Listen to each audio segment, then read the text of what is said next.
ಇಂದು ಉತ್ತರವಿಲ್ಲದ ಜೀವನ ಎಂಬ ಶೀರ್ಷಿಕೆಯೊಂದಿಗೆ ದೇವರ ವಾಕ್ಯವನ್ನು ಹಂಚಿಕೊಳ್ಳೋಣ.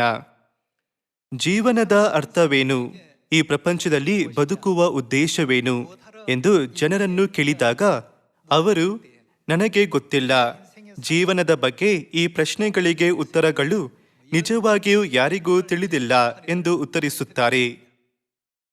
ಹಾಗಾದರೆ ಈ ಪ್ರಪಂಚದಲ್ಲಿ ಮನುಷ್ಯರು ಏಕೆ ಜನಿಸುತ್ತಾರೆ? ನಾವು ಈ ಭೂಮಿಯಲ್ಲಿ ಏಕೆ ಜೀವಿಸುತ್ತಿದ್ದೇವೆ? ಅದಕ್ಕೆ ಕಾರಣ ಇರಬಹುದು ಅಲ್ಲವೇ? ನಾನು ಮೊದಲ ಬಾರಿ ಅಮೆರಿಕವಿಗೆ ಭೇಟಿ ಕೊಟ್ಟಾಗ ಚೆಕ್ಪೋಸ್ಟ್ನಲ್ಲಿದ್ದ ವಲಸೆ ಅಧಿಕಾರಿಯು ನನ್ನನ್ನು, ನೀವು ಅಮೆರಿಕವಿಗೆ ಭೇಟಿ ಕೊಡುತ್ತಿರುವ ಉದ್ದೇಶವೇನು ಎಂದು ಕೇಳಿದರು. ಇದು ನನ್ನನ್ನು ಕೇಳಿದ ಮೊದಲ ಪ್ರಶ್ನೆ. ಇತ್ತೀಚಿನ ದಿನಗಳಲ್ಲಿ ಇದೇ ರೀತಿಯಾಗಿದೆ. ನಾನು ಬೇರೆ ದೇಶಗಳಲ್ಲಿನ ಸಭೆಗಳಿಗೆ ಭೇಟಿ ಕೊಟ್ಟಾಗಲೆಲ್ಲ ವಲಸೆ ಅಧಿಕಾರಿಗಳು ಕೇಳುವ ಮೊದಲ ಪ್ರಶ್ನೆ, ಈ ದೇಶಕ್ಕೆ ನೀವು ಭೇಟಿ ಕೊಡುತ್ತಿರುವ ಉದ್ದೇಶವೇನು ಎಂದಾಗಿದೆ.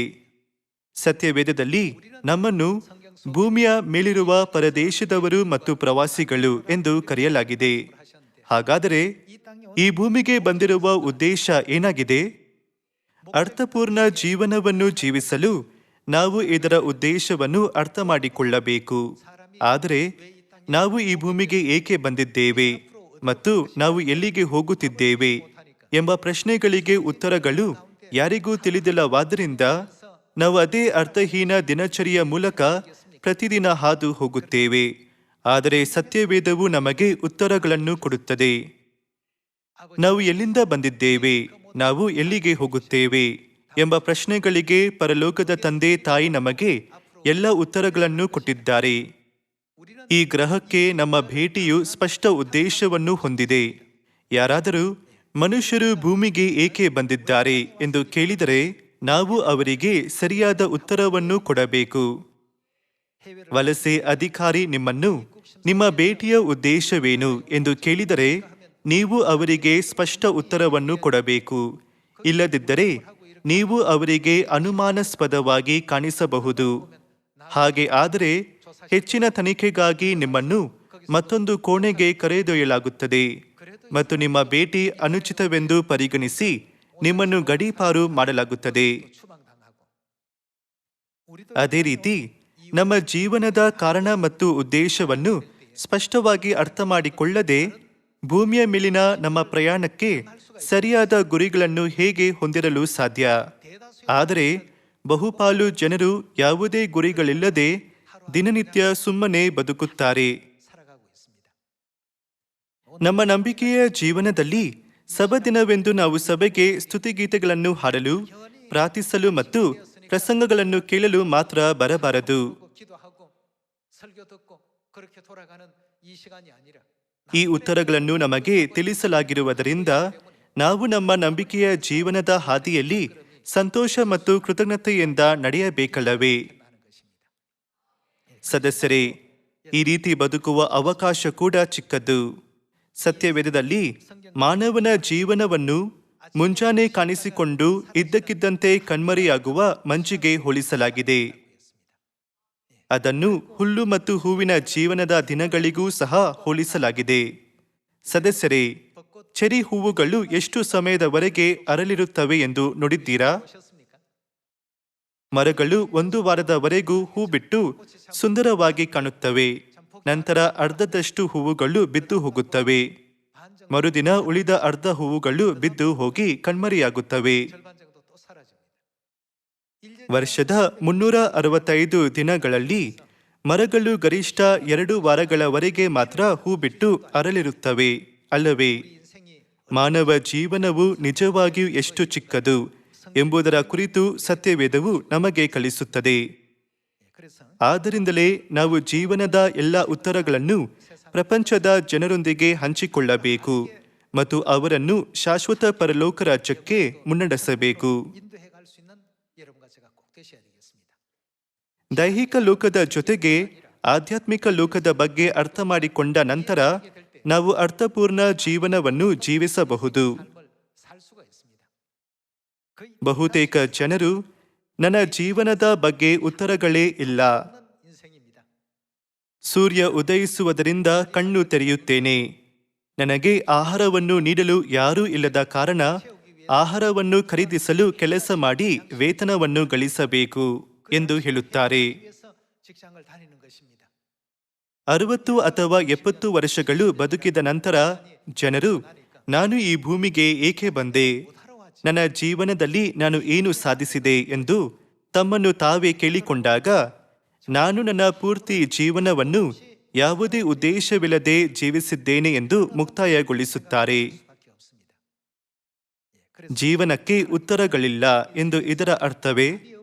ನಮ್ಮ ಅಸ್ತಿತ್ವ ಮತ್ತು ಭೂಮಿಯಲ್ಲಿರುವಾಗ ಏನು ಮಾಡಬೇಕೆಂಬುದಕ್ಕೆ ದೇವರು ನಮಗೆ ಎಲ್ಲ ಉತ್ತರಗಳನ್ನು ಸ್ಪಷ್ಟವಾಗಿ ಕೊಟ್ಟಿದ್ದಾರೆ. ಆದರೆ ಜನರು 70-80 ವರ್ಷಗಳಲ್ಲಿ ಈ ಉತ್ತರಗಳನ್ನು ಮರೆತು ಹೋಗುತ್ತಾರೆ. ನಾವೆಲ್ಲರೂ ಭೂಮಿಯ ಮೇಲಿನ ನಮ್ಮ ಜೀವನದ ಕಾರಣ ಮತ್ತು ಉದ್ದೇಶವನ್ನು ಸ್ಪಷ್ಟವಾಗಿ ಅರ್ಥ ಮಾಡಿಕೊಳ್ಳಬೇಕು ಮತ್ತು ಈ ಅವಧಿಯಲ್ಲಿ ದೇವರಿಗೆ ಭಯಭಕ್ತಿ ತೋರಬೇಕು. ಎಫೆಸದವರಿಗೆ ಅಧ್ಯಾಯ 2ಕ್ಕೆ ಹೋಗೋಣ. ಅಧ್ಯಾಯ 2 ವಚನ 1. ಆತನು ಅಪರಾಧಗಳ ಮತ್ತು ಪಾಪಗಳ ದೆಸೆಯಿಂದ ಸತ್ತವರಾಗಿದ್ದ ನಿಮ್ಮನ್ನು ಸಹ ಬದುಕಿಸಿದನು. ನೀವು ಪೂರ್ವದಲ್ಲಿ ಅಪರಾಧಗಳನ್ನು ಪಾಪಗಳನ್ನು ಮಾಡುವವರಾಗಿದ್ದು ಇಹಲೋಕಾಚಾರಕ್ಕೆ ಅನುಸಾರವಾಗಿ ನಡೆದುಕೊಂಡಿರಿ. ವಾಯುಮಂಡಲದಲ್ಲಿ ಅಧಿಕಾರ ನಡೆಸುವ ಅಧಿಪತಿಗೆ, ಅಂದರೆ ನಂಬಲುಳ್ಳದವರನ್ನು ಅವಿಧೇಯತೆಗೆ ಈಗ ಪ್ರೇರೇಪಿಸುವ ಆತ್ಮನಿಗೆ ಅನುಸಾರವಾಗಿ ನಡೆದುಕೊಂಡಿರಿ. ನಾವೆಲ್ಲರೂ ಪೂರ್ವದಲ್ಲಿ ಅವಿಧೇಯರಾಗಿದ್ದು ಶರೀರ ಭಾವದ ಆಶೆಗಳಿಗೆ ಅಧೀನರಾಗಿ ಶರೀರಕ್ಕೂ ಮನಸ್ಸಿಗೂ ಸಂಬಂಧಪಟ್ಟ ಇಚ್ಛೆಗಳನ್ನು ನೆರವೇರಿಸುತ್ತಾ ನಡೆದು ಮಿಕ್ಕಾದವರಂತೆ ಸ್ವಭಾವ ಸಿದ್ಧವಾಗಿ ದೇವರ ಕೋಪಕ್ಕೆ ಗುರಿಯಾಗಿದ್ದೆವು. ಆದರೆ ಕರುಣಾನಿಧಿಯಾಗಿರುವ ದೇವರು ನಮ್ಮ ಮೇಲೆ ಮಹಾಪ್ರೀತಿಯನ್ನಿಟ್ಟು ಅಪರಾಧಗಳ ದೆಸೆಯಿಂದ ಸತ್ತವರಾಗಿದ್ದ ನಮ್ಮನ್ನು ಕ್ರಿಸ್ತನೊಂದಿಗೆ ಬದುಕಿಸಿದನು. ಕೃಪೆಯಿಂದಲೇ ರಕ್ಷಣೆ ಹೊಂದಿದವರಾಗಿದ್ದೀರಿ. ಬದುಕಿಸಿದಲ್ಲದೆ ತಾನು ಕ್ರಿಸ್ತ ಯೇಸುವಿನಲ್ಲಿ ನಮಗೆ ಮಾಡುವ ಉಪಕಾರದ ಮೂಲಕ ತನ್ನ ಅಪಾರವಾದ ಕೃಪಾತಿಶಯವನ್ನು ಮುಂದಣ ಯುಗಗಳಲ್ಲಿ ತೋರಿಸಬೇಕೆಂದು ಕ್ರಿಸ್ತ ಯೇಸುವಿನಲ್ಲಿರುವ ನಮ್ಮನ್ನು ಆತನೊಂದಿಗೆ ಎಬ್ಬಿಸಿ ಪರಲೋಕದಲ್ಲಿ ಆತನೊಂದಿಗೆ ಕೂಡ್ರಿಸಿದ್ದಾನೆ. ನಂಬಿಕೆಯ ಮೂಲಕ ಕೃಪೆಯಿಂದಲೇ ರಕ್ಷಣೆ ಹೊಂದಿದವರಾಗಿದ್ದೀರಿ. ಆ ರಕ್ಷಣೆಯು ನಿಮ್ಮಿಂದುಂಟಾದದಲ್ಲ, ಅದು ದೇವರ ವರವೇ. ಎಫೆಸದವರಿಗೆ 2ರಲ್ಲಿ ದೇವರು ನಮ್ಮ ಜೀವನದ ಅರ್ಥವನ್ನು ವಿವರವಾಗಿ ವಿವರಿಸಿದ್ದಾರೆ. ನಾವು ಪರಲೋಕದಲ್ಲಿ ಮಾಡಿದ ನಮ್ಮ ಅಪರಾಧ ಮತ್ತು ಪಾಪಗಳಲ್ಲಿ ನಾವು ಸತ್ತಿದ್ದರೂ ದೇವರು ತನ್ನ ಕೃಪೆಯಿಂದ ನಮ್ಮನ್ನು ರಕ್ಷಿಸಿದರು. ನಾವು ಈ ಪ್ರಪಂಚದಲ್ಲಿ ಜನಿಸಿದ್ದೇವೆ ಎಂಬುದಕ್ಕೆ ಕಾರಣವಿದೆ. ನಾವು ಭೂಮಿಗೆ ಬಂದಿರುವುದಕ್ಕೆ ಖಂಡಿತವಾಗಿಯೂ ಕಾರಣ ಮತ್ತು ಉದ್ದೇಶವಿದೆ. ನಾವು ಲೋಕಕ್ಕೆ ಹೋಗಿ ಭೂಮಿಯಲ್ಲಿ ತಮ್ಮ ಅಸ್ತಿತ್ವದ ಉದ್ದೇಶವನ್ನು ಮರೆತ ಜನರೊಂದಿಗೆ ಈ ಎಲ್ಲ ಉತ್ತರಗಳನ್ನು ಹಂಚಿಕೊಳ್ಳುವುದೇ ಬೋಧನೆಯಾಗಿದೆ, ಅಲ್ಲವೇ? ಹಾಗಾದರೆ ನಾವು ಭೂಮಿಗೆ ಬರಲು ಕಾರಣವೇನು? ಸತ್ಯವೇದದ ಮೂಲಕ ನೋಡೋಣ. ಆದಿಕಾಂಡ ಅಧ್ಯಾಯ 2 ವಚನ 7ಕ್ಕೆ ಹೋಗೋಣ. ಹೀಗಿರಲು ಯೆಹೋವ ದೇವರು ನೆಲದ ಮಣ್ಣಿನಿಂದ ಮನುಷ್ಯನನ್ನು ರೂಪಿಸಿ ಅವನ ಮೂಗಿನಲ್ಲಿ ಜೀವಶ್ವಾಸವನ್ನು ಊದಿದನು. ಆಗ ಮನುಷ್ಯನು ಬದುಕುವ ಪ್ರಾಣಿಯಾದನು. ದೇವರು ಮನುಷ್ಯರನ್ನು ಮಣ್ಣು ಮತ್ತು ಜೀವಶ್ವಾಸದಿಂದ ಸೃಷ್ಟಿಸಿದರೆಂದು ನಾವು ಅರ್ಥ ಮಾಡಿಕೊಳ್ಳಬಹುದು. ಮಣ್ಣು ನಮ್ಮ ದೇಹವನ್ನು ಸೂಚಿಸುತ್ತದೆ. ಜೀವಶ್ವಾಸ ಏನನ್ನು ಸೂಚಿಸುತ್ತದೆ? ಅದು ದೇವರು ನಮ್ಮೊಳಗೆ ಊದಿದ ಆತ್ಮವನ್ನು ಸೂಚಿಸುತ್ತದೆ. ಆದಿಕಾಂಡ ಅಧ್ಯಾಯ 2ರ ಮೂಲಕ ಮನುಷ್ಯನು ದೇಹ ಮತ್ತು ಆತ್ಮದಿಂದ ಮಾಡಲ್ಪಟ್ಟಿದ್ದಾನೆ ಎಂದು ನಾವು ಅರ್ಥ ಮಾಡಿಕೊಳ್ಳಬಹುದು. ಭೂಮಿಯ ಮೇಲೆ ಜೀವಿಸುವಾಗ ಕೆಲವರು ಈ ಜೀವನದ ಉದ್ದೇಶದ ಉತ್ತರಗಳನ್ನು ಕಂಡುಕೊಂಡಿದ್ದಾರೆ. ಇತರರು ಉತ್ತರಗಳನ್ನು ಕಂಡುಕೊಳ್ಳದೆ ವ್ಯರ್ಥವಾಗಿ ಬದುಕುತ್ತಾರೆ. ಭೂಮಿಗೆ ಬಂದ ಉದ್ದೇಶವನ್ನು ಅರಿತುಕೊಳ್ಳಲು ವಿಫಲರಾದವರು ತಮ್ಮ ಜೀವನವನ್ನು ವ್ಯರ್ಥವಾಗಿ ಜೀವಿಸಿ ನರಕದ ಶಾಶ್ವತ ದಂಡನೆಯನ್ನು ಪ್ರವೇಶಿಸುತ್ತಾರೆ. ಆದರೆ ಉತ್ತರಗಳನ್ನು ಕಂಡುಕೊಂಡವರು ದೇವರನ್ನು ಸರಿಯಾಗಿ ಆರಾಧಿಸಿ ಪರಲೋಕ ರಾಜ್ಯದ ನಿತ್ಯ ಮಹಿಮೆಗೆ ಹಿಂದಿರುಗಬಹುದು. ಪ್ರಸಂಗಿ ಅಧ್ಯಾಯ 12 ವಚನ 7ರಲ್ಲಿ ಹೀಗೆ ಬರೆದಿದೆ: ಮಣ್ಣು ಅಂದರೆ ದೇಹ ಭೂಮಿಗೆ ಸೇರಿ ಇದ್ದ ಹಾಗಾಗುವುದು. ಆತ್ಮವು ತನ್ನನ್ನು ದಯಪಾಲಿಸಿದ ದೇವರ ಬಳಿಗೆ ಸೇರುವುದು. ದೇವರು ಮನುಷ್ಯನನ್ನು ದೇಹ ಮತ್ತು ಆತ್ಮದಿಂದ ಉಂಟು ಮಾಡಿದರು. 이렇게 만들어 주셨는데 ಮನುಷ್ಯನು ಸತ್ತರೆ ಪ್ರತಿಯೊಂದು ಭಾಗವು ಬಂದ ಸ್ಥಳಕ್ಕೆ ಹಿಂತಿರುಗುತ್ತದೆ. 돌아가야 된다고 했습니다. ದೇಹವು ಮಣ್ಣಿಗೆ ಸೇರುತ್ತದೆ ಮತ್ತು ಆತ್ಮವು ದೇವರ ಬಳಿಗೆ ಸೇರುತ್ತದೆ. 결국 ಆತ್ಮವು ದೇವರಿಂದ ಉತ್ಪತ್ತಿಯಾದ್ದರಿಂದ ಅದು ದೇವರ ಬಳಿಗೆ ಸೇರುತ್ತದಲ್ಲವೇ? ಹಾಗಾದರೆ ಈ ಭೂಮಿಗೆ ಬರುವ ಮೊದಲು ನಮ್ಮ ಆತ್ಮಗಳು ನಿಜವಾಗಿಯೂ ಪರಲೋಕದಲ್ಲಿ ಜೀವಿಸುತ್ತಿತ್ತ? 살았던 존재 ಇದನ್ನು ಜ್ಞಾನೋಕ್ತಿಗಳು ಅಧ್ಯಾಯ 8 ವಚನ 22ರಲ್ಲಿ ದೃಢಪಡಿಸಿಕೊಳ್ಳೋಣ. ಯೆಹೋವನು ತನ್ನ ಸೃಷ್ಟಿಕ್ರಮದಲ್ಲಿ ಮೊದಲು ನನ್ನನ್ನು ನಿರ್ಮಿಸಿದನು. ಆತನ ಪುರಾತನ ಕಾರ್ಯಗಳಲ್ಲಿ ನಾನೇ ಪ್ರಥಮ. ಪ್ರಾರಂಭದಲ್ಲಿ ಭೂಮಿಯು ಹುಟ್ಟುವುದಕ್ಕಿಂತ ಮುಂಚೆ ಅನಾದಿ ಕಾಲದಲ್ಲಿ ಸ್ಥಾಪಿಸಲ್ಪಟ್ಟೆನು. ಅನಾದಿ ಕಾಲದಲ್ಲಿ ಸ್ಥಾಪಿಸಲ್ಪಟ್ಟೆನು ಎಂದು ಹೇಳುವ ಜ್ಞಾನೋಕ್ತಿಗಳು ಪುಸ್ತಕವನ್ನು ಸೊಲೊಮೋನನು ಬರೆದನಲ್ಲವೇ? ಇದರ ಮೂಲಕ ಭೂಮಿಯು ಹುಟ್ಟುವುದಕ್ಕಿಂತ ಮುಂಚೆ ಸೊಲೊಮೋನನು ಅಸ್ತಿತ್ವದಲ್ಲಿದ್ದನು. ಅಂದರೆ ಭೂಮಿಯನ್ನು ಸೃಷ್ಟಿಸುವಾಗ ಸೊಲೊಮೋನನು ಇದ್ದನು. 만들어진 ಭೂಮಿಯು ಹುಟ್ಟುವುದಕ್ಕಿಂತ ಮುಂಚೆ ಸೊಲೊಮೋನನು ಶಾರೀರಿಕವಾಗಿ ಅಸ್ತಿತ್ವದಲ್ಲಿದ್ದನಾ? ಖಂಡಿತ ಇಲ್ಲ. ಅವನು 4 ಅಥವಾ 5ನೇ ಆಯಾಮದ ಲೋಕದಲ್ಲಿ ದೇವರೊಂದಿಗೆ ಆಧ್ಯಾತ್ಮಿಕ ಜೀವಿಯಾಗಿದ್ದನು ಅಲ್ಲವೇ? 과 같은 세계 속에 살았던 존재 아니었겠습니까? ವಚನ 24. 아직 바다가 생기지 아니하여 ಜಲನಿಧಿಗಳಾಗಲಿ ನೀರು ತುಂಬಿದ ಬುಗ್ಗೆಗಳಾಗಲಿ ಇಲ್ಲದಿರುವಾಗ ಅವನು ಏನಾಗಿದ್ದನು? 이미 나 ನಾನು ಹುಟ್ಟಿದೆನು. ಬೆಟ್ಟಗುಡ್ಡಗಳು ಬೇರೂರಿ ನಿಲ್ಲುವುದಕ್ಕೆ ಮುಂಚೆ ಆತನು ಭೂಲೋಕವನ್ನಾಗಲಿ ಬಯಲನ್ನಾಗಲಿ ಭೂಮಿಯ ಮೊದಲನೆಯ ಅಣುರೇನನ್ನಾಗಲಿ ನಿರ್ಮಿಸದೇ ಇರುವಾಗ ನಾನು ಹುಟ್ಟಿದೆನು. ಆತನು ಸಾಗರದ ಮೇಲೆ ಚಕ್ರಾಕಾರವಾದ ಗೀಟನ್ನು ಎಳೆದು ಆಕಾಶ ಮಂಡಲವನ್ನು ಸ್ಥಾಪಿಸುವಾಗ ಅಲ್ಲಿದ್ದೆನು. 하나님 창조 역사 ದೇವರು ಭೂಮಿಯನ್ನು ಸೃಷ್ಟಿಸುವುದನ್ನು ಸೊಲೊಮೋನನು ನೋಡಿದನು. ಇದರಿಂದ ಸೊಲೊಮೋನನು ದೇಹ ರೂಪದಲ್ಲಿ ಅಲ್ಲ, ಆದರೆ ಆತ್ಮಿಕ ರೂಪದಲ್ಲಿ ಅಸ್ತಿತ್ವದಲ್ಲಿದ್ದನು ಎಂದು ಅರ್ಥವಾಗುತ್ತದಲ್ಲವೇ? 있었다는 것을 알 수가 있지 않겠습니까? ವಚನ 30ಕ್ಕೆ ಹೋಗೋಣ. ನಾನು ಆತನ ಹತ್ತಿರ ಶಿಲ್ಪಿಯಾಗಿದ್ದುಕೊಂಡು ಪ್ರತಿದಿನವೂ ಆನಂದಿಸುತ್ತಾ ಯಾವಾಗಲೂ ಆತನ ಮುಂದೆ ವಿನೋದಿಸುತ್ತಾ. 잠언서 8장 ಜ್ಞಾನೋಕ್ತಿಗಳು ಅಧ್ಯಾಯ 8ರಲ್ಲಿ ಹೀಗೆ ವಿವರಿಸಲಾಗಿದೆ. 아니라 우리 모든 ಸೊಲೊಮೋನನು ಮಾತ್ರವಲ್ಲದೆ ಎಲ್ಲ ಮಾನವರು ದೇವರ ಸನ್ನಿಧಾನದಲ್ಲಿ ಪ್ರತಿದಿನ ಸಂತೋಷದೊಂದಿಗೆ ಮಹಿಮೆಯಲ್ಲಿ ಜೀವಿಸುತ್ತಿದ್ದ ಪರಲೋಕದ ದೇವದೂತರಾಗಿದ್ದರು. ಇದೇ ಪ್ರವಾದನೆಯನ್ನು ಇನ್ನೊಂದು ಪ್ರವಾದಿಯ ಮೂಲಕ ನೋಡೋಣ. ಯೋಬನು ಅಧ್ಯಾಯ 38 ವಚನ 1. ಆಗ ಯೆಹೋವನು ಬಿರುಗಾಳಿಯೊಳಗಿಂದ ಯೋಬನಿಗೆ ಪ್ರತ್ಯುತ್ತರವಾಗಿ ಹೀಗೆಂದನು, ಅಜ್ಞಾನದ ಮಾತುಗಳಿಂದ ಸತ್ಯಾಲೋಚನೆಯನ್ನು ಮಂಕು ಮಾಡುವ ಇವನು ಯಾರು? ಶೂರನಂತೆ ನಡುಕಟ್ಟಿಕೋ.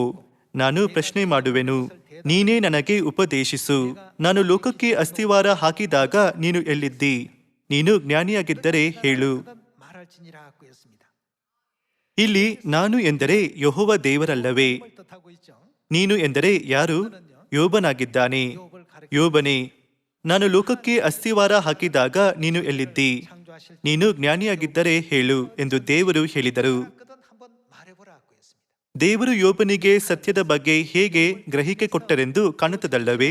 그 장면을 우리가 볼 수가 있죠. ವಚನ 21ಕ್ಕೆ ಹೋಗೋಣ. ನಿನಗೆ ತಿಳಿದಿರಬೇಕು, ಆಗಲೂ ಹುಟ್ಟಿದ್ದೇ ಅಲ್ಲವೇ? ಅವನು ಯಾವಾಗ ಹುಟ್ಟಿದ್ದನು? ದೇವರು ತಮ್ಮ ಸೃಷ್ಟಿ ಕಾರ್ಯದ ಅಸ್ತಿವಾರ ಹಾಕುವ ಮುಂಚೆಯೇ ಯೋಬನು ಹುಟ್ಟಿದ್ದನು. 있기도 전에 ಅವನ ದಿನಗಳ ಸಂಖ್ಯೆ ಎಷ್ಟು?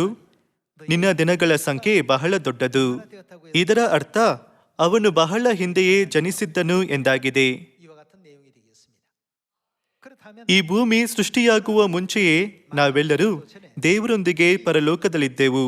이미 하늘나라에서 하나님과 함께 ಸರಳವಾಗಿ ಹೇಳಿದರೆ ನಾವೆಲ್ಲರೂ ದೇವದೂತರ ಲೋಕದ ದೇವದೂತರಾಗಿದ್ದೆವು. ಕೆಲವು ಕಾರಣಗಳಿಗಾಗಿ ಈ ದೇವದೂತರು ಶರೀರವನ್ನು ಧರಿಸಿ ಈಗ ಈ ಭೂಮಿಯ ಮೇಲೆ ಜೀವಿಸುತ್ತಿದ್ದಾರೆ. 생애하고 있는 것입니다. 우리 인생 ನಮ್ಮ ಜೀವನಕ್ಕೆ ಖಂಡಿತವಾಗಿಯೂ ಒಂದು ಅರ್ಥ ಮತ್ತು ಉದ್ದೇಶವಿದೆ. 사는 인생이 아닙니다. ದೇವರು ನಮ್ಮನ್ನು ಭೂಮಿಗೆ ಕಳುಹಿಸಿದ ಕಾರಣವನ್ನು ನಾವು ಸ್ಪಷ್ಟವಾಗಿ ಅರ್ಥ ಮಾಡಿಕೊಳ್ಳಬೇಕು. 목적이 무엇인지 분명히 알아야 되겠습니다. ಯೋಬ ಮತ್ತು ಸೊಲೊಮೋನ ಮಾತ್ರವಲ್ಲ, ನಾವೆಲ್ಲರೂ ದೇವರೊಂದಿಗೆ ಪರಲೋಕದಲ್ಲಿ ಜೀವಿಸುತ್ತಿದ್ದ ದೇವದೂತರಾಗಿದ್ದೆವು. 천사들이었습니다. 근데 ಈಗ ನಾವು ಈ ಭೂಮಿಗೆ ಏಕೆ ಬರಬೇಕಾಯಿತು ಎಂಬ ಕಾರಣವನ್ನು ಕಂಡುಕೊಳ್ಳೋಣ. 그 어떤 ಬೇರೆ ಧರ್ಮಗಳ ಸಂಸ್ಥಾಪಕರು ಈ ಪ್ರಶ್ನೆಗೆ ಉತ್ತರವನ್ನು ಕೊಡಲು ಸಾಧ್ಯವಾಗಲಿಲ್ಲ. ಭೂಮಿಯ ಮೇಲೆ ಜೀವಿಸುವಾಗ ಒಳ್ಳೆಯ ವ್ಯಕ್ತಿಯಾಗಿರಿ, ಈ ಜೀವನದಲ್ಲಿ ಒಳ್ಳೆಯದನ್ನು ಮಾಡುವುದು ಸದ್ಗುಣವಾಗಿದೆ ಎಂಬ ಅವರ ಬೋಧನೆಗಳು ಈ ಜೀವನದ ವಿಷಯಗಳನ್ನು ಮಾತ್ರ ವಿವರಿಸುತ್ತವೆ. 선하게 살아야 돼. ನಾವು ಈ ರೀತಿಯ ಬೋಧನೆಗಳನ್ನು ಕುರುಡಾಗಿ ಅನುಸರಿಸಬಾರದು. ಆದರೆ ಏಕೆ ಒಳ್ಳೆಯದನ್ನು ಮಾಡಬೇಕು, ಏಕೆ ಭಕ್ತಿಯುಳ್ಳ ಜೀವನ ಜೀವಿಸಬೇಕು ಮತ್ತು ಈ ಭೂಮಿಯ ಮೇಲೆ ಜೀವಿಸುವಾಗ ದೇವರನ್ನು ಏಕೆ ಆರಾಧಿಸಬೇಕು ಎಂದು ಅರ್ಥ ಮಾಡಿಕೊಳ್ಳಬೇಕು. ದೇವರನ್ನು ಏಕೆ ಆರಾಧಿಸಬೇಕು ಎಂಬುದರ ಕಾರಣವನ್ನು ನಾವು ಅರ್ಥ ಮಾಡಿಕೊಳ್ಳಬೇಕಲ್ಲವೇ? ಹಾಗಾದರೆ ನಾವು ಈ ಭೂಮಿಗೆ ಏಕೆ ಬರಬೇಕಾಯಿತು, ನಾವು ಭೂಮಿಗೆ ಏಕೆ ಬಂದೆವು ಎಂಬುದನ್ನು ಕಲಿಸುವ ಅನೇಕ ವಚನಗಳಲ್ಲಿ ಇದೆಲ್ಲವೂ ಹೇಗೆ ಪ್ರಾರಂಭವಾಯಿತು ಎಂಬುದನ್ನು ಪರಲೋಕದ ಪಾಪಿಯ ಮನಸ್ಥಿತಿಯೊಂದಿಗೆ ನೋಡೋಣ. 가르침을 보시면 ಯೆಶಾಯ ಅಧ್ಯಾಯ 14 ವಚನ 12. 성이요. ಆಹಾ, ಉದಯ ನಕ್ಷತ್ರವೇ, ಬೆಳ್ಳಿಯೇ, ಆಕಾಶದಿಂದ ಹೇಗೆ ಬಿದ್ದೆ?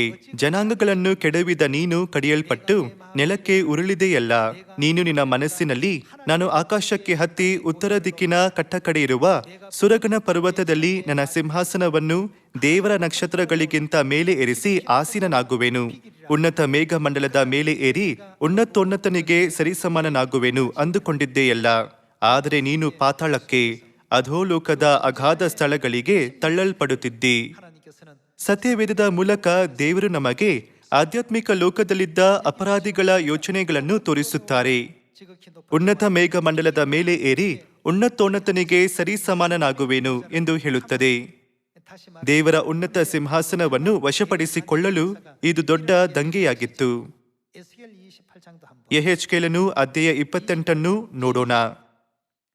ಅಧ್ಯಾಯ 28 ವಚನ 12. 부로왕을 위하여 ನರಪುತ್ರನೇ, ನೀನು ತೂರಿನ ಅರಸನ ವಿಷಯದಲ್ಲಿ ಶೋಕ ಗೀತವನ್ನೆತ್ತು ಅವನಿಗೆ ಹೀಗೆ ನುಡಿ. ಕರ್ತನಾದ ಯೆಹೋವನು ಇಂತೆನ್ನುತ್ತಾನೆ, ನೀನು ಸರ್ವ ಸುಲಕ್ಷಣ ಶಿರೋಮಣಿ. ಭೂಮಿಯ ಮೇಲೆ ಅವನು ತೂರಿನ ರಾಜನಾಗಿದ್ದರೂ ಮುಂದಿನ ವಚನದಲ್ಲಿ ಆಧ್ಯಾತ್ಮಿಕ ಲೋಕದಲ್ಲಿ ಅವನ ಸ್ಥಾನದ ಬಗ್ಗೆ ನಾವು ಅರ್ಥ ಮಾಡಿಕೊಳ್ಳಬಹುದು. 인이었고 ನರಪುತ್ರನೇ, ನೀನು ತೂರಿನ ಅರಸನ ವಿಷಯದಲ್ಲಿ ಶೋಕಗೀತವನ್ನೆತ್ತು ಅವನಿಗೆ ಹೀಗೆ ನುಡಿ. ಕರ್ತನಾದ ಯೆಹೋವನು ಇಂತೆನ್ನುತ್ತಾನೆ, ನೀನು ಸರ್ವ ಸುಲಕ್ಷಣ ಶಿರೋಮಣಿ, ಪೂರ್ಣ ಜ್ಞಾನಿ, ಪರಿಪೂರ್ಣ ಸುಂದರ. ದೇವರ ಉದ್ಯಾನವನವಾದ ಏದೇನಿನಲ್ಲಿ ನೀನಿದ್ದಿ. ಮಾಣಿಕ್ಯ, ಪುಷ್ಯರಾಗ, ಪಚ್ಚೆ, ಪೀತರತ್ನ, ಬೆರುಲ್ಲ, ವೈಡೂರ್ಯ, ನೀಲಕೆಂಪರಲು, ಸ್ಫಟಿಕ ಈ ನವರತ್ನಗಳಿಂದ ಭೂಷಿತವಾಗಿದ್ದಿ. ನಿನ್ನಲ್ಲಿನ ಈ ರತ್ನಗಳ ಗೂಡುಗಳು, ಮನೆಗಳು ಸುವರ್ಣ ರಚಿತವಾಗಿದ್ದವು. ನಿನ್ನ ಸೃಷ್ಟಿಯ ದಿನದಲ್ಲಿ ಸಿದ್ಧವಾದವು. ನೀನು ರೆಕ್ಕೆ ತೆರೆದು ನೆರಳು ಕೊಡುವ ಕೆರೂಬಿಯಾಗಿದ್ದಿ. ನಾನು ನಿನ್ನನ್ನು ದೇವರ ಪರಿಶುದ್ಧ ಪರ್ವತದಲ್ಲಿ ನೆಲೆಗೊಳಿಸಿದನು. ನೀನು ಕೆಂಡದ ಮಳೆಯಲ್ಲಿ ವಿಹಾರ ಮಾಡುತ್ತಾ ಇದ್ದಿ. ನಿನ್ನ ಸೃಷ್ಟಿಯ ದಿನದಿಂದ ನಿನ್ನಲ್ಲಿ ಅಪರಾಧವು ಸಿಕ್ಕುವ ತನಕ ನಿನ್ನ ನಡತೆಯು ನಿರ್ದೋಷವಾಗಿ ಕಾಣುತ್ತಿತ್ತು. ನಿನ್ನ ಮಿತಿಯಿಲ್ಲದ ವ್ಯಾಪಾರದಿಂದ ನಿನ್ನಲ್ಲಿ ಬಲಾತ್ಕಾರವು ತುಂಬಿ ನೀನು ಪಾಪಿಯಾದಿ. ಆದ ಕಾರಣ ನಾನು ನಿನ್ನನ್ನು ದೇವರ ಪರ್ವತದಿಂದ ಹೊಲಸನಾಗಿ ತಳ್ಳಿಬಿಟ್ಟೆನು. ಹೌದು, ನೆರಳು ಕೊಡುವ ಕೆರೂಬಿಯೇ, ಕೆಂಡದ ಮಳೆಯ ಮಧ್ಯದಲ್ಲಿನ ನಿನ್ನ ನೆಲೆಯಿಂದ ನಾನು ನಿನ್ನನ್ನು ಕಿತ್ತು ಧ್ವಂಸ ಮಾಡಿದೆನು. ಯೆಹೆಜ್ಕೇಲನು ಅಧ್ಯಾಯ 28 ಮತ್ತು ಯೆಶಾಯ 14ನೇ ಅಧ್ಯಾಯದ ಮೂಲಕ ನಾವು ಪರಲೋಕದಲ್ಲಿ ಯಾವ ರೀತಿಯ ಪಾಪಗಳನ್ನು ಮಾಡಿದ್ದೇವೆಂದು ದೇವರು ತೋರಿಸುತ್ತಿದ್ದಾರೆ. ನಾವು ದೇವದೂತರಾಗಿದ್ದರೂ ನಾವು ದೇವರ ವಿರುದ್ಧದ ದೊಡ್ಡ ದಂಗೆಯಲ್ಲಿ ಭಾಗಿಯಾಗಿದ್ದೆವು ಮತ್ತು ಈ ಭೂಮಿ ಎಂಬ ಆಶ್ರಯ ನಗರಕ್ಕೆ ದೊಬ್ಬಲ್ಪಟ್ಟೆವು. ಇದು ನಮ್ಮ ಪರಿಸ್ಥಿತಿಯಾಗಿದೆ. ಕೆಲವರು, ನಾನು ನನ್ನ ಇಡೀ ಜೀವನದಲ್ಲಿ ಯಾವುದೇ ತಪ್ಪು ಮಾಡಿಲ್ಲದಿದ್ದರೂ ನನ್ನನ್ನು ಪಾಪಿ ಎಂದು ಏಕೆ ಕರೆಯಲಾಗುತ್ತದೆ ಎಂದು ಕೇಳುತ್ತಾರೆ. ನಾವು ಈ ಭೂಮಿಗೆ ಬಂದಿದ್ದೇವೆ ಎಂಬುದು ನಾವು ಪಾಪಿಗಳು ಎಂಬುದನ್ನು ಸಾಬೀತುಪಡಿಸುತ್ತದೆ. ನಾವು ಯಾವುದೇ ಪಾಪ ಮಾಡದಿದ್ದರೆ ಈ ಭೂಮಿಗೆ ಬರುವ ಅಗತ್ಯವಿರಲಿಲ್ಲ.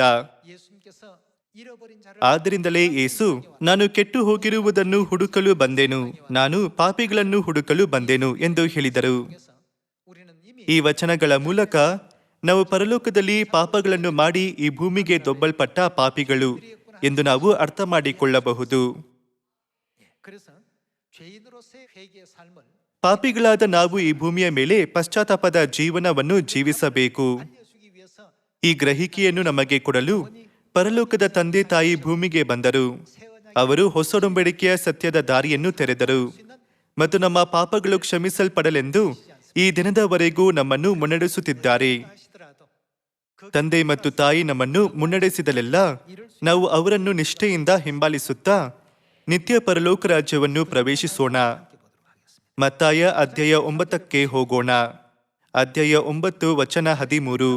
내가 긍휼을 ನೀವು ಹೋಗಿ ನನಗೆ ಯಜ್ಞವು ಬೇಡ, ಕರುಣೆಯೇ ಬೇಕು ಎಂಬ ಮಾತಿನ ಅರ್ಥವನ್ನು ಕಲಿತುಕೊಳ್ಳಿರಿ. 의인을 ನಾನು ನೀತಿವಂತರನ್ನು ಕರೆಯುವುದಕ್ಕೆ ಬಂದವನಲ್ಲ.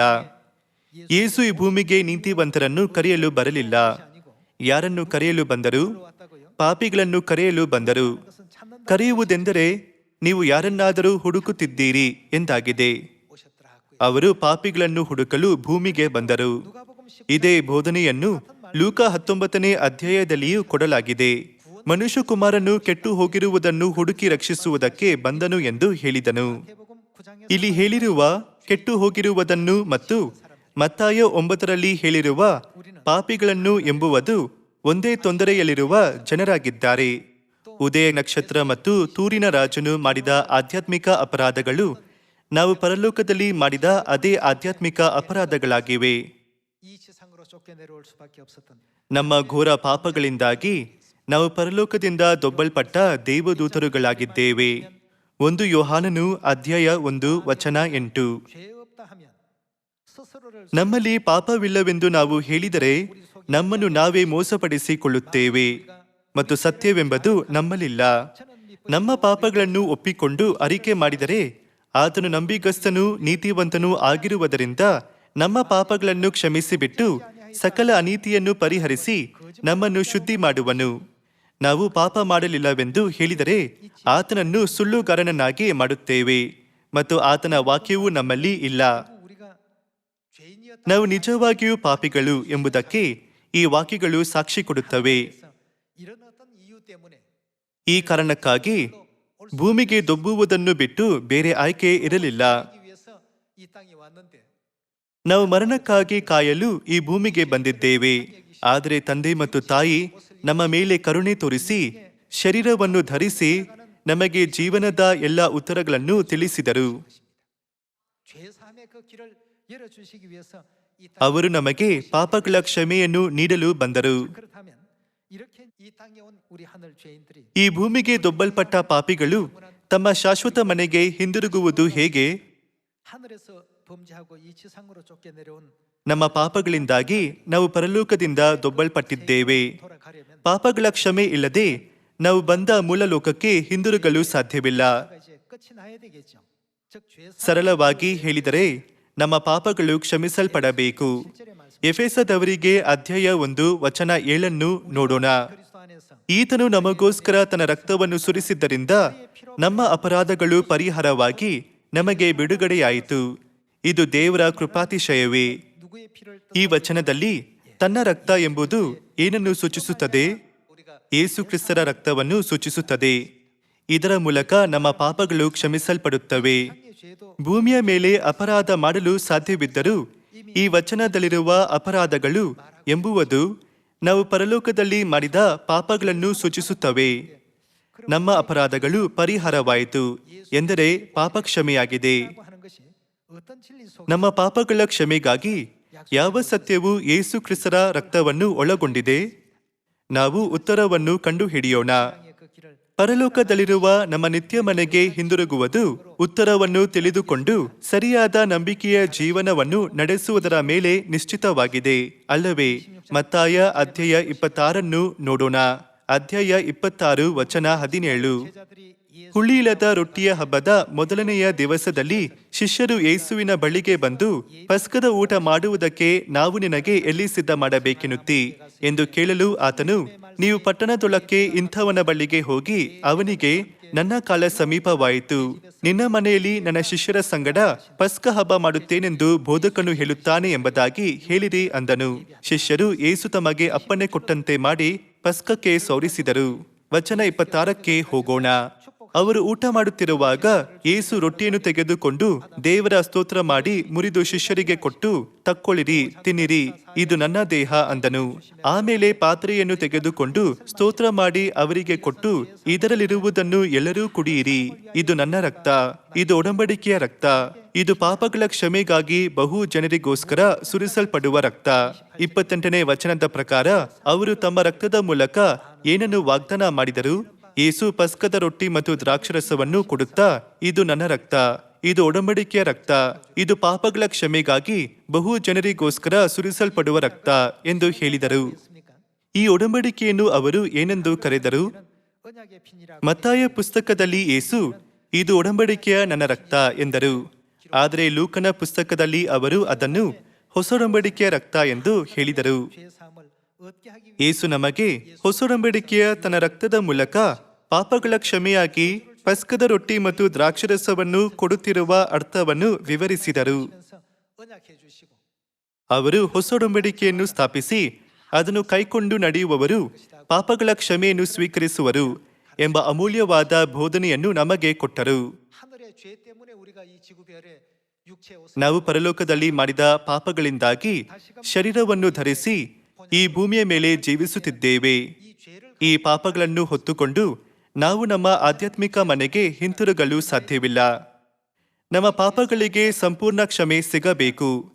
ಆದರೆ ಅದನ್ನು ನಾವು ಸ್ವಂತವಾಗಿ ಮಾಡಲು ಸಾಧ್ಯವಿಲ್ಲ. 누가복음 5장에 보면 하나님 ಮಾರ್ಕ 2 ಮತ್ತು ಲೂಕ 5ರ ಪ್ರಕಾರ ದೇವರು ಮಾತ್ರವಲ್ಲದೆ ಬೇರೆ ಯಾರೂ ಪಾಪಗಳನ್ನು ಕ್ಷಮಿಸಲು ಸಾಧ್ಯವಿಲ್ಲ.